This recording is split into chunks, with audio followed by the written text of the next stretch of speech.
Fallout features a world where the extraordinary and unexpected are the norm. The previous video covering unbelievable Fallout lore went into the existence of anime, weaponized cola, and ghosts. Today I've got another list of really weird things in the Fallout universe that are indisputably canon.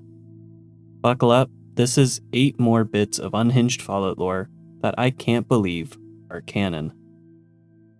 Clean fusion didn't exist until 2077. A little known fact about the Fallout universe is the delayed arrival of clean nuclear fusion energy. While the world of Fallout made use of fossil fuels in combination with nuclear power, the greatest scientific minds the world had to offer didn't achieve clean nuclear power until the year of the Great War, 2077. You see, there are 2 types of nuclear reactions that produce energy: fission and fusion. Nuclear fission involves the splitting of a larger atom into 2 smaller ones. When these atoms split, a large amount of energy is released. The disadvantage when it comes to nuclear fission is that the process generates unstable nuclei which can remain radioactive for millions of years. Radioactive waste. On the other hand, there is nuclear fusion. As one might expect, nuclear fusion involves the fusion of 2 smaller atoms to form a heavier one. This process generates a larger amount of energy than fission and doesn't produce any highly radioactive fission products. The tough part about fusion, though, is that it is difficult to sustain as it requires quite a bit of pressure and temperature. Harnessing nuclear fusion has the power to provide a clean, limitless, renewable energy source for all of humanity. Now, in the alternate world of Fallout, where nuclear-powered appliances and machinery are commonplace, one would think that their humanity was able to harness the power of nuclear fusion. But this isn't the case. It's revealed in Fallout 4 through exploring the mass fusion building that, despite the name, the company was not distributing clean fusion power to the Commonwealth, but rather nuclear fission power. It would be in 2053 that mass fusion's clean power initiative was realized, bringing readily available nuclear power to the region. Through this deception and effective marketing, mass fusion would become Massachusetts' primary power provider by 2070. Still, in the meantime, the company was trying to develop clean nuclear fusion power. Mass fusion would end up making good on their promise of clean nuclear energy on August 29, 2077, when their beryllium agitator reactor was determined to be operating at peak efficiency. Finally, commercially available clean nuclear power was ready for the masses, if only the world didn't end 2 months later. The delayed arrival of readily available clean nuclear fusion energy in the Fallout universe recontextualizes the background lore for the world. The people of Fallout weren't living in a waste-free utopia. Rather, they were dumping radioactive waste at an alarming rate, all unbeknownst to the general population. Psychic powers. At first glance, the world of Fallout may seem like a post-apocalyptic universe grounded by the laws of physics that constrain our own world, a world where oddities can be explained through science, or at the very least, radioactive fallout. But this isn't the case. When one begins to peel back the layers of the in-game universe, one tends to find that Fallout is a welcoming home to the absurd. For a prime example, look no further than the first Fallout game. Hidden within the Los Angeles vault are 4 individuals known as Psychers.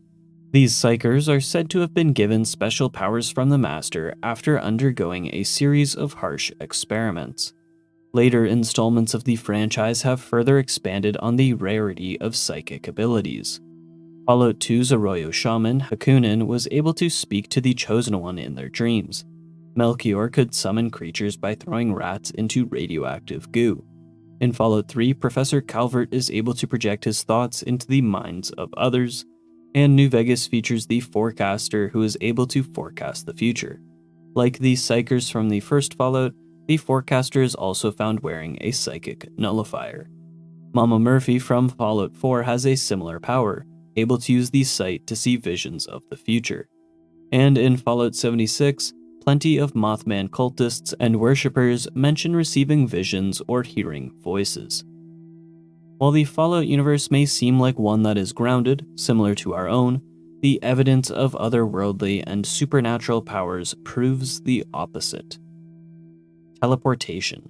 I've said it plenty of times before already. While the world of Fallout does take place in a post-apocalyptic world, the game does have plenty of science fiction elements, almost to the point where sci-fi is one of its primary genres. The fact that teleportation technology exists should be convincing enough. Nestled beneath the Commonwealth's surface, the Institute possesses advanced technology, including the ability to teleport individuals instantaneously. This perplexing but innovative technology allows members of the Institute to traverse great distances in the blink of an eye. As mentioned, the sheer oddity of teleportation as a canonical concept in Fallout challenges the conventions of a typical post-apocalyptic narrative.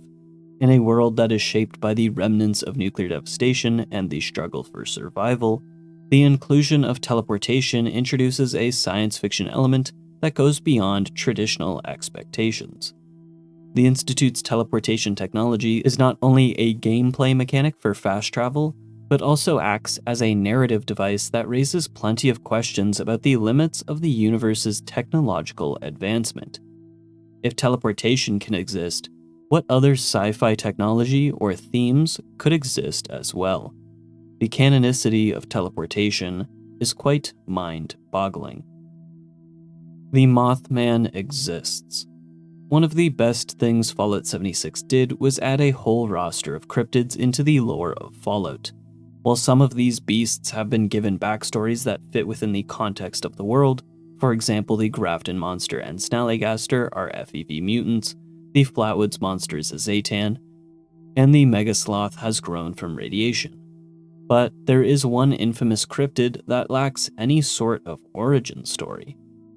Unlike its mutant counterparts, the Mothman doesn't have a tale spun from science gone wrong or radioactive fallout. Instead, it simply exists, a mysterious and otherworldly figure haunting the Appalachian region dating back to pre-war. Its origins unknown. The Mothman, with its glowing eyes and big wings, seems to materialize out of the shadows, its presence sparking tales and legends across the region. The creature's existence is undeniable, with the players encountering the wise Mothman in specific events, or they may have unexpected encounters with hostile Mothmen as they explore the wasteland.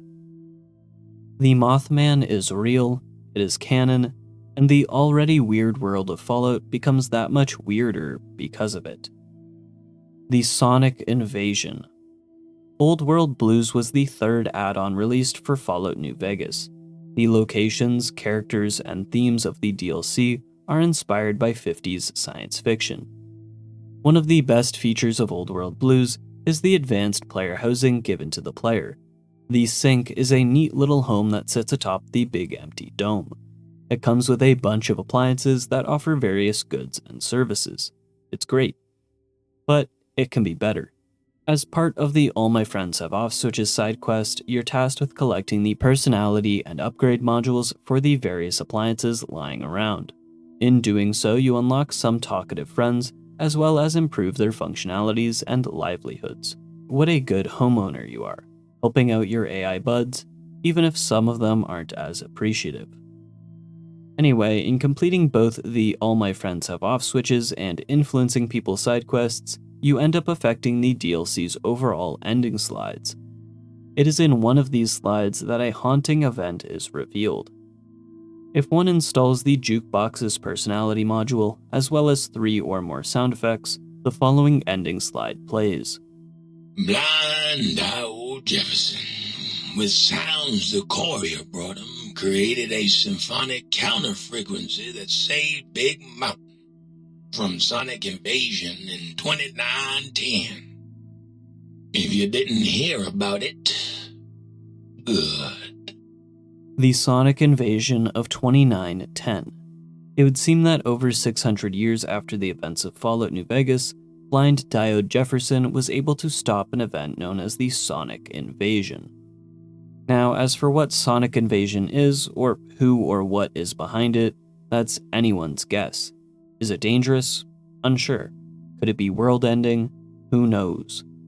But if blind Diode Jefferson is not a liar, and an impending sonic invasion was waiting to happen 6 centuries later, then it would seem to mean that the jukebox is a hero, saving the Big Empty and potentially the Wasteland from what could maybe be a catastrophic event. Plant zombies. It's kinda unbelievable that things like the Vault experiments exist at all. That could be an entry in the series itself, but some vaults are more unhinged than others. Vault 22 is on the more unhinged side of the spectrum. Found in the Mojave Wasteland, Vault 22 was initially a helpful research facility focused on agricultural experiments. The vault was designed to test the viability of using plants grown within its confines to provide a sustainable and replenishing food source for the vault's population, with the overarching hopes of combating world hunger. One of the major experiments conducted in Vault 22 involved the implementation of Beauveria mordicana, a pest-controlling fungus.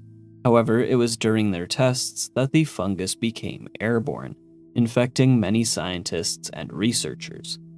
At first, the team was unaware of what they were dealing with, assuming it to be some sort of unexpected contagion that had infiltrated the vault. However, it was when Dr. Harrison Peters died and reanimated that the team started to understand what was happening. Though, at that point, it was far too late. These spore carriers would overrun Vault 22. These spore carriers are not ghouls, they're not plant people, they are plant zombies, human remains that have been reanimated thanks to a parasitic fungus. And that's canon. How absolutely wild is that? Robot consciousness. This next entry is one that I feel like many players do not appreciate for just how absolutely mind-boggling it is. In the Fallout universe, there is evidence that many robots and artificial intelligences have managed to achieve self-awareness and consciousness, becoming beings capable of not only advanced thoughts and logic, but emotion and personality, challenging the idea of what it means to be human. That is flippin' absurd. One of the most notable examples of this phenomenon is Codsworth in Fallout 4. Codsworth, the player character's Mr. Handy Housekeeper, despite the passage of centuries after the Great War, not only remains operational, but has retained his personality and memories. He expresses emotion, displays a sense of humor, and appears genuinely concerned about the well-being of the player character. This would seem to go beyond the robot's expected programming. This idea of robots evolving to attain consciousness defies the notion that they are defined by their programming. Some bots seem capable, in the metaphorical sense, of becoming human. This concept is of course further expanded with the role of synths in Fallout 4. Synths are essentially robots created with the intention of mimicking humans. They are capable of independent thought, decision-making, and emotion. While this idea that the robots of Fallout are capable of developing a consciousness may not be something that most players give much thought to, it does raise questions about the nature of sentience, the definition of life, and the responsibilities that come with creating artificial intelligence. While the Institute was the first group to create robots that look indistinguishable from humans, maybe it was the pre-war robotics companies that were the first to create robots that behave indistinguishable from humans. The latter seems much wilder. PostWar Flight. In 1903, Wilbur and Orville Wright created the first successful powered airplane. Since, flight has become a common means of travel for humans. However, in the aftermath of the Great War, the idea of flight for anyone not named the Enclave or Brotherhood of Steel sounds like nothing more than a hopeful dream for those raised in the confines of Nellis Air Force Base. Remarkably though, several factions and groups have defied this notion, taking to the skies in some pretty unconventional ways. One of the wilder examples of post-war flight is the USS Constitution, a pre-war naval vessel now occupied by a crew of highly patriotic and eccentric robots. In one of the weirder quests of Fallout 4, the Constitution set sail through the sea of rubble, unimpeded by the lack of open waters. Through a combination of sheer determination and makeshift engineering, the seafaring relic soars through the skies, even if just for a short while. Captain Ironsides and his crew unfortunately crash the ship into the Baxter Building, grounding the vessel for now. Next, the Bright Brotherhood, found at the old Repcon test site, managed to achieve a different kind of flight. Driven by a desire to reach the far beyond, these ghouls managed to repurpose some old pre-war rockets. It's with the courier's help that the ghoulish group can complete their rocket launch, taking to the skies and hopefully reaching their much-desired far beyond. And maybe the most conventional means of post-war flight comes from the isolationist boomers. Situated at an old Air Force base, the boomers have been dreaming of and have prophesized taking to the skies for some time. It is with the help from the courier that the boomers are able to restore an old B-29 bomber that was sitting at the bottom of Lake Mead. After making the necessary repairs to the plane, the boomers then put the bomber into action, dominating the skies around New Vegas. While other more technologically advanced factions like the Enclave or Brotherhood of Steel field their share of skyworthy craft, other not-so-sophisticated groups have managed to achieve a feat that was thought to have been lost to time. Flying in the post-apocalyptic wasteland is a wild achievement. And that wraps up 8 bits of Fallout lore that I can't believe are canon. From the lack of clean fusion energy and psychic powers, to robots being just like humans and plant zombies. It's an understatement to say that the world of Fallout is a weird one. That's all from me today, folks. If you liked the video, be sure to share and subscribe. Have a good rest of your day. Cheers. Savings alone, we shall be more no longer. Bear away!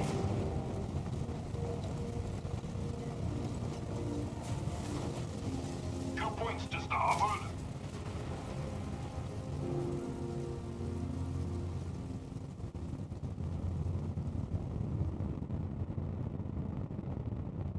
Yes, yes.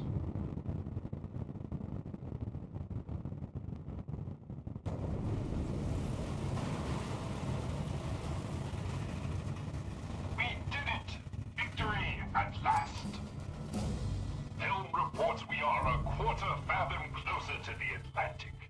By my calculations, in a mere century we will